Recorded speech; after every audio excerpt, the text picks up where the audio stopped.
جامد لحسام عبد المجيد توافق ان هو يمشي؟ جامد لمين؟ جامد لمين يعني ايه؟ يعني رايح فين؟ لا لا يحترف خارجيا، ولا انت خارجياً قلقان؟ فين؟ انت قلقان ان هو انه يرجع مثلا على الاهلي او حاجه؟ اصل بص هيروح ميتلاند او ديلفي. لا لو جاله عرض يبقى احتراف. الوجهه اللي جايه عارفه رايحه فين؟ هو باب واحد، الاثنين بيفوتوا على طب بعض. سؤالك يا كابتن طارق بجد بجد ليه فوتت دي؟ لا ما فوتهاش والله، ما انا هسالك. لا ده انا جاي لك فيها اهو دلوقتي، حسام بالعكس عبد ده أنا- المجيد لو لم ده وجهه نظري، لو لم يجدد لنادي الزمالك يقعد يعني ايه؟ يقعد السنتين دول. يتجمد. لا يقعد السنتين دول ما يلعبش. تمام. طيب طيب ما انت بقى مش عايز تجدد، طب ماشي، يبقى انت في حاجه في دماغك. يستفيد بفلوسه يا كابتن طارق. باشا ماشي.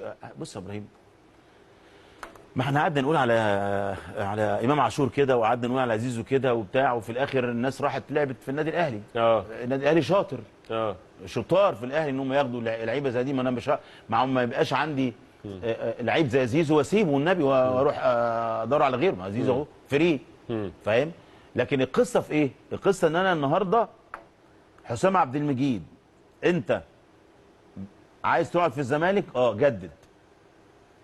طب انا مش عايز اجدد يا سيدي، هنطلعك بره بس جدد.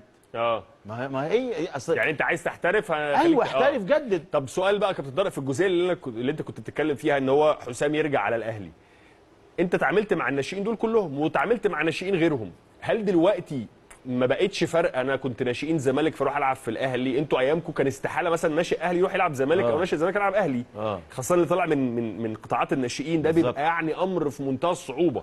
هل دلوقتي عادي؟ عادي جدا، عادي جدا، عادي جدا. وبص لك التيشيرت وثاني يوم تلاقيه بالتيشيرت تاني عادي. لا بص، لعيب الكوره القرش فين؟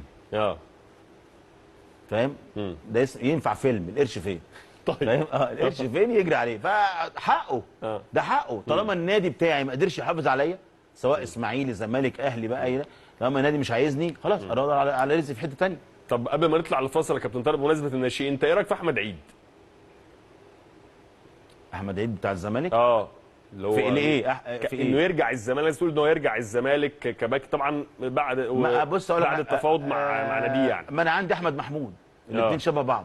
ايوه زي بعض، مش فرق كبير يعني، مش فرق، ما فيش فرق كبير جدا ما بين احمد محمود وما بين احمد عيد. الاثنين ناشئين الزمالك وولاد الزمالك، مش شايف فيه. طب وليه المسلوسي يمشي؟ يعني انا انت ضد رحيل المسلوسي يا كابتن طارق؟ ما اعرفش. المسلوسي يا جماعه لعيب كبير، لعيب خبره، وانا زي ما قلت لك كده دلوقتي انا ما عنديش لسه القدره الماليه ان انا اشتري لعيب على مستوى المسلوسي. المسلوسي معايا لعيب اجنبي واصيب، كل الاعتبارات دي ممكن يكون اداره النادي حاطه في اعتبارها هذا